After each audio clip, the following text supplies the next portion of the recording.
Tech Tip Tuesday. This is, on my left here, a modern YZ250 cylinder. It fits 1999 onwards all the way to today, and essentially has remained unchanged since that era. And then here on my right is a CR250 back in their cylinder read days. So I wanted to show you just how identical the darn things were. Yamaha cloned the mid-90s Honda when they did their update. So if you really look at all these ports, the design of the cylinder, the design of the exhaust port, look at these intake ports here, all pretty much identical. The big difference, obviously, you can see is they had a little bit difference in shape here.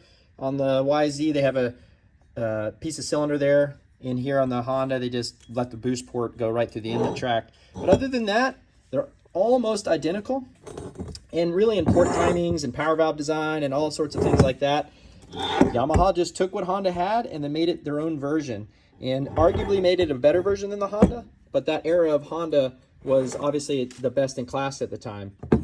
What's funny, and a lot of people don't know, is that they're so identical that they will drop on each other's cases. The bolt patterns are identical. So if you want to say that they didn't copy it, well, that's a little bit suspect there. And then later on, the Suzuki and the Kawasaki cloned the Yamaha. So from like 05, and I think on the Suzuki it was 04. And in those years, those cylinders will drop on the exact same bolt pattern. So the cylinders will drop on. Now the power valve designs are a little bit different. The Honda put theirs right through here, and the Yamaha uses a shaft up the side of the motor. So those things are a little bit different. But the actual hole spacing is identical. The base gaskets will line up along the transfer ports, and etc. And so they're so identical that they will interchange on the case patterns or the bolt patterns, and you can put them on each other's cases. So with a little bit of fab work, you could make a Honda or a Yamaha probably work on each other, getting the power valves to work.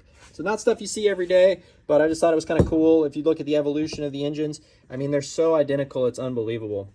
And of course, the Honda ran really, really good, and so did the Yamaha. And you could argue that the Yamaha ran a little bit better with some updates and maybe ignition curve and little odds and ends that they did.